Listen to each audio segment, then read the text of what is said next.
ஒரு புன்னகை ஒரு தர்மம். மகிழ்ச்சியோடு பார்ப்பது சக மனிதனுக்கும் மகிழ்ச்சியை ஏற்படுத்தும். கவலை தோய்ந்த முகம் சக மனிதனுக்கும் கவலையை பரப்பும். மகிழ்ச்சி என்பது பகிர்ந்து கொள்ளும் போது இருமடங்காகவும் பல்கி பெருகும். எனவே நீங்கள் உள்ளுக்குள்ளே 1000 சோகங்கள் இருக்கலாம், வருத்தங்கள் இருக்கலாம். வாழ்க்கை என்றால் வருத்தங்களும் சோகங்களும் மகிழ்ச்சிகளும் கலந்த கலவைதான். யாருக்குத்தான் சோகம் இல்லை, யாருக்குத்தான் வருத்தம் இல்லை, யாருக்குத்தான் இழப்பில்லை? எல்லோரையும் நாம் கொஞ்சம் சுரண்டி பார்த்தால் எல்லோருக்குள்ளும் ஒரு கவலை இருக்கும். ஆனால் எல்லா கவலைகளையும் புன்னகை என்கிற திரையால் மறைத்து கொண்டு வாழ்பவன் அவன் சக மனிதனுக்கு தர்மம் கொடுத்துக் கொள்கிறான்.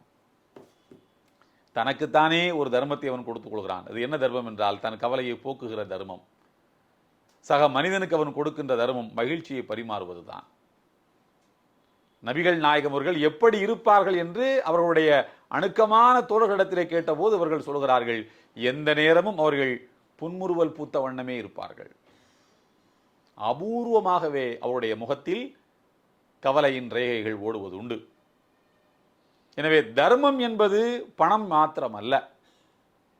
நல்ல சொல், அவள் கலிமத்து தையிபா சதகா.